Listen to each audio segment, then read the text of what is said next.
Hello. Hello. Hi, everybody. So I am Jamie Weiland. This is Dr. Sarah Vivona. And we are so excited we get to come to you guys at lunchtime today. It's like day before Thanksgiving. So we are calling it quits early at 5 o'clock today instead of staying till, 7, which we're normally here till. Right, yeah, because we do a class. So we do a class here every Wednesday for those of you that don't know. You or Dr. Colin teach a class every Wednesday. It's a free class, which I absolutely love. I've seen it 3 times. I've gotten something different every single time. It's so informative. And it's the same class. Mm-hmm. Yep. It's so nice. So it just educates everybody on what you guys do, how you do it scientifically, why it works. But I love that you guys, speak in such a way that it just makes sense to people like me that don't have a doctorate degree. That's our aim. Yeah, it's so cool. It's so nice. So today we get to talk about insomnia. So this will be a little different for me because usually my problem is always just staying awake, right? Like I want to sleep 24/7. You sleep well. I sleep well, too well, actually. So, but I didn't even realize how big of an issue insomnia is for people. I think I was looking at an article, and back in 2015, it was like 1 in 3 people Have insomnia. Mm-hmm. And I don't know if that's the same or if it increased. Wow. Yeah, it's so awful. So like what are some things that people, it's just not sleeping, right? I mean, you just can't sleep. Yeah, or you don't sleep well. You don't get your full recommended 8 hours, regularly. Okay. So you can fall asleep maybe, but then you wake up. Yeah. And then you just can't go back to sleep. Yeah, could do that, or you could just not fall asleep, or you could never really enter into the deep sleep too. Okay. So you just don't wake up feeling rested. Okay, so like what could cause someone to wake up frequently? Like I know it's so funny. I remember being pregnant. I used to sleep all night until I was pregnant, and then I would wake up all the time. And I felt like, my body was getting prepared to be up throughout the night. Well, maybe. For when this child came. But, and now I wake up, it's usually to go to the bathroom. Yeah, that's common. I would say there's 3 things I would like to talk about because I don't think they're as well known. There's obviously anything could cause you to have insomnia, really. The first thing I want to point out is a lot of people always tell me they wake up at a certain time frame or within a 3-hour window, and your organs kind of work around the clock, and you'll have 3-hour windows where different organs are working more heavily than others, and if there's a problem with that organ, a lot of times you'll wake up at that point in time. So between 1 and 3 is liver. And that's a common window for people to wake up. Because a lot of people's livers are full of garbage, basically. And then another big one would be 3 to 5 would be lung. So it could be lungs itself or allergens or anything really. And then what's the next one? 3 to 5. Did I do that? No. 3 to 5. 5 to 7 is next then. Next 3 hours. Okay. It's almost Thanksgiving, guys. And so that is large intestine, which is another common one for people. So what happens whenever what is happening to these things when we're sleeping? We go. They're more active. They have more energy in them. So these are the things when we sleep. I mean, we go to sleep to refresh. Right? It's like a reset. We're resetting ourselves for the next day, right? So there are certain things then these that they're actually working overtime to get us ready for the next day. Is that right? Not necessarily overtime. That just they have more energy in them. Okay. Mm-hmm. So they're just working while other parts are sleeping. Yes. I don't know. I guess so. You could put it that way. They just have more energy in them. So as they should. They're not overworking at all. It's just if they can't do their job, then it might be more of the overwork, like they can't do what they're supposed to. Okay. Yep. Okay. So, so these are for people who wake up at the same time. Like these are just red flags. If you're waking up at the same time every night, that's a red flag that something's happening. Yeah, internally, and it's probably an organ. Okay. And then other ones are stress. That's a big one. We are very stressed as a species nowadays, whether we put it on ourselves or not, but most people have stress in their lives, and we don't necessarily do anything for it. I mean, we're not taught necessarily how do you handle stress, how do you reduce it, or it's okay to like say that you have stress type of thing. And so your body gets into like this fight or flight pattern. Basically, it's just so like primed to like react to things that it doesn't calm down. And so you can be stuck in that pattern, and your body's not going to let you sleep if it's like looking for a fight basically, or to run away or whatever it is. And so you actually will have more adrenaline pumping through your body, and you can't sleep when you have adrenaline. So that would be, I mean, if that is one of your causes, it would be looking at partly adrenals because they release adrenaline, but also stress. What is it? How do you reduce it? Is it emotional stress, physical stress, nutritional stress? So what happens long term after you have been running on this adrenaline, this fight or flight? Because I feel like a lot of our patients, and I'm one of you, is like, I don't feel like I have time to deal with stress because I'm off to the next thing, you know? And so, but after being like that for a long time, there are effects, like negative effects to that. Yeah, that's a lot of people come in with adrenal fatigue because you can only run the engine so long, basically. Oh, that's ridiculous. This is so cool that just happened, because I didn't know you were going to say that. You had no idea I was going to say that, but like I'm in total adrenal fatigue often, and that would explain it. It's just that I'm constantly going. And like when one thing in my life ends, I'm glad it's over just because I'm ready for the next one. Yeah, you don't ever deal with the stress that happened. And so there's the adrenal. Taking time for you, basically. Okay, I want to say hi to Leanne and hi Sherry. Crazy, I made notes to this last week to bring up at my next visit. Been waking up at the same time. Well, that'll be interesting. We'll check that out. I love that. The last one is blood sugar, which is also very common. Equally, I think, to stress, because it can kind of play off one another too, is that most people, their blood sugar isn't balanced, meaning that you couldn't go without eating for a while without having like the low blood sugar symptoms, so fatigue, like the hypoglycemia symptoms.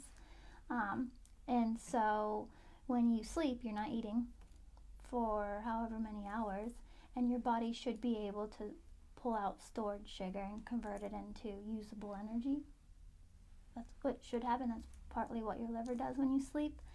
And if it can't do that properly, or your blood sugar is like dipping down really fast, your body will actually send out cortisol or adrenaline from the adrenals to kind of give you that quick burst. And so you can shoot awake from like a quick burst of either one of those. And so the key there would be like eating a diet that balances your blood sugar. So, okay, so then should you eat before bedtime then? I don't really have opinion on that, because everyone's schedule now is different. I mean, I'd be more what you're eating. It'd be more what I'd be interested in. Because like, there's some nights like I don't get home till 7:30, and then dinner's ready at 8:30, and then you eat it, and then before you know it, it's 9 or 10. So for me, it'd be better to eat dinner rather than to skip dinner. But you wouldn't want to eat a meal that's gonna make your blood sugar go crazy, for one. So pastas, things like that will spike it. If you're gonna eat, right before bed, you want to eat more of like the protein and low carb veggies and good fat. Would be like a safe meal before bed. What about good carbs? Can I eat good carbs before bed? I mean, because there's bad carbs and good carbs, right? Yes, I mean, carbs are carbs. But carbs are carbs. You're going to eat them unless you just eat meat. So that's like the thing. I mean, broccoli would be better than a white potato, probably. But they're both carbs. I'm really trying on these carbs. I'm really still pulling through for these carbs that aren't helping me any. You can eat them. I can eat them, but I'm going to have repercussions for eating them. Okay. So, what about like drinks then? I mean, obviously you're not going to drink sugar drinks before bedtime. But what about like a lot of people do teas or hot. I've never got the hot milk thing. Me either.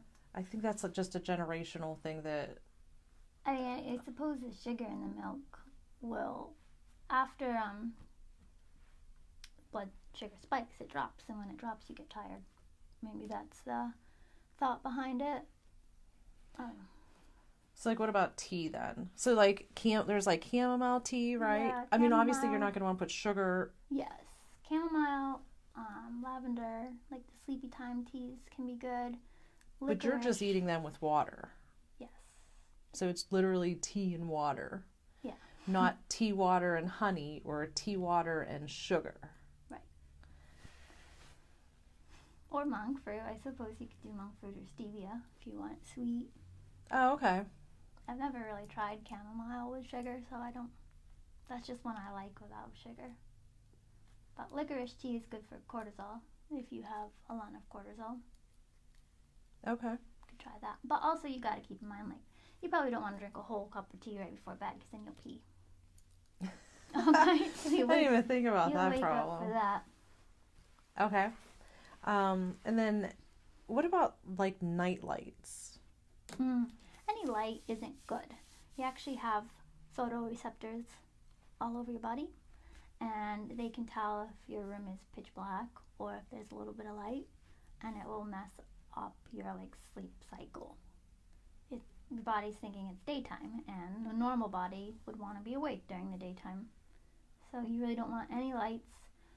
If you live somewhere where there's street lights, you really want curtains that will block them out. And don't have like TVs going. They'll throw it off too. Some of those like alarm clocks are really bright, so. It's so funny you said that. I do actually have a bright alarm. Like, just the light on it is bright that I put something over it because I can't stand how bright it is. It really is. So funny.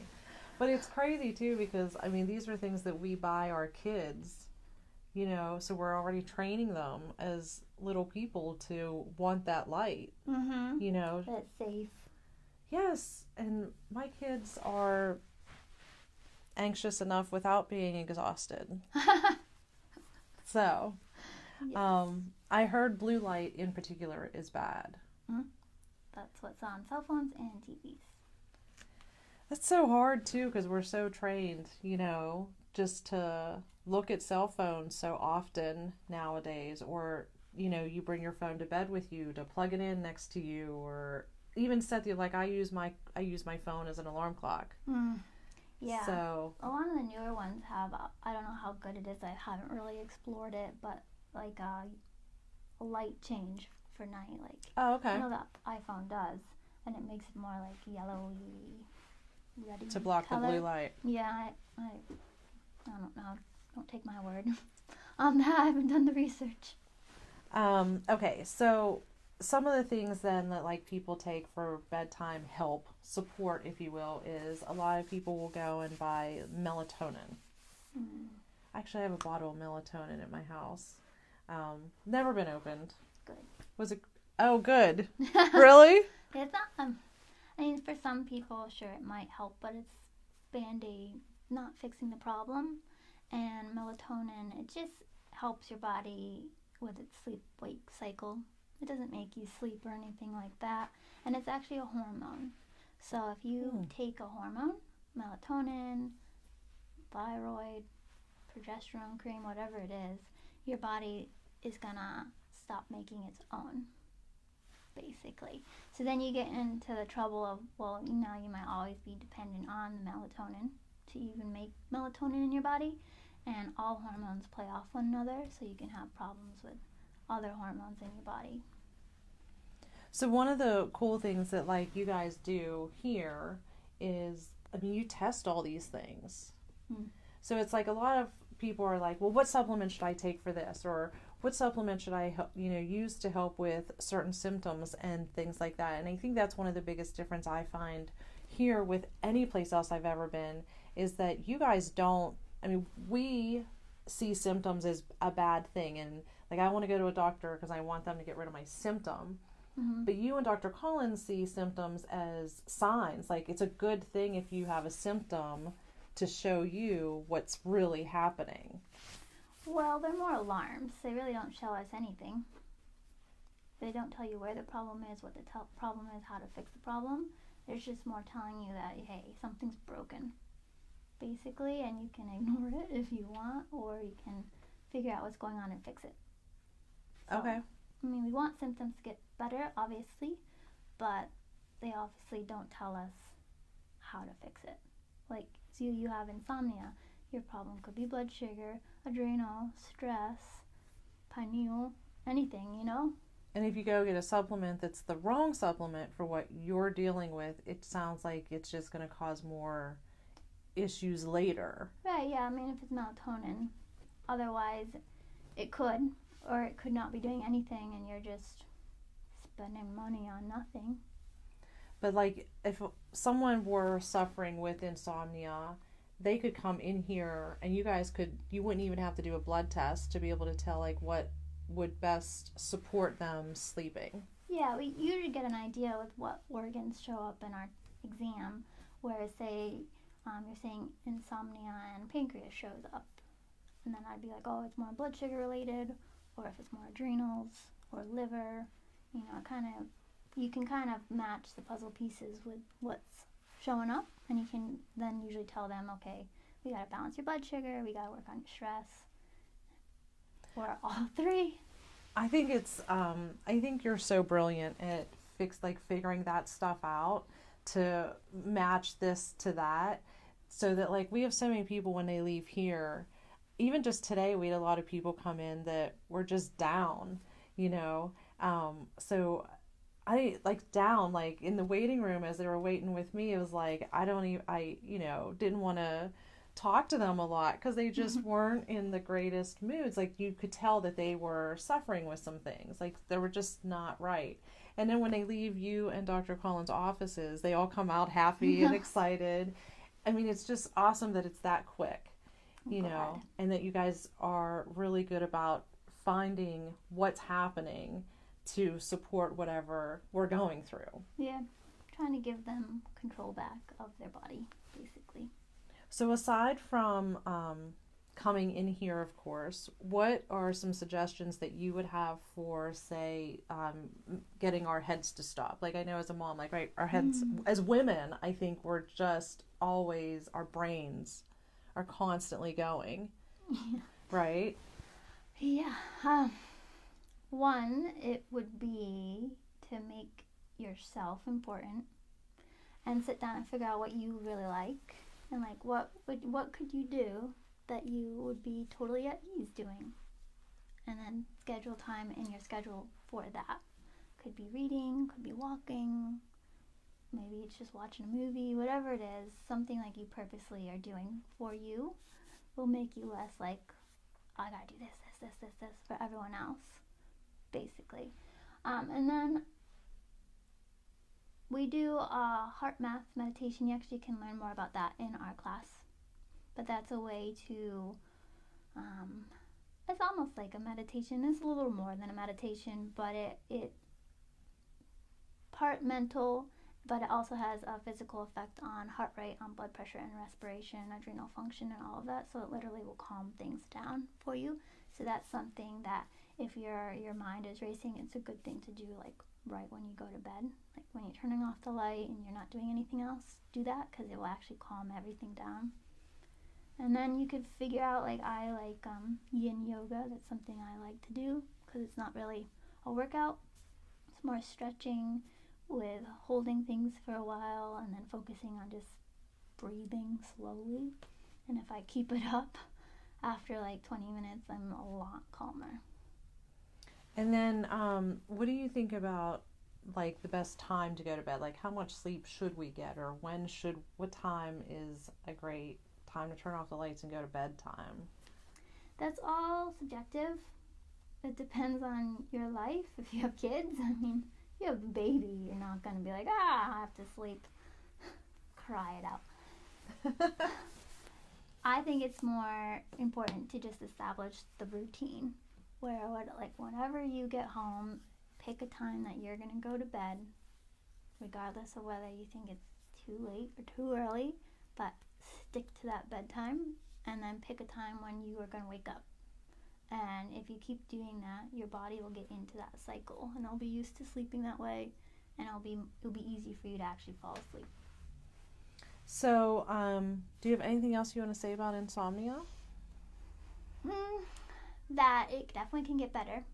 It is a tough one to heal because you heal when you sleep, and when you don't sleep, you don't heal as well. So it can take months and months and months to get it completely fixed, but you can definitely fix it.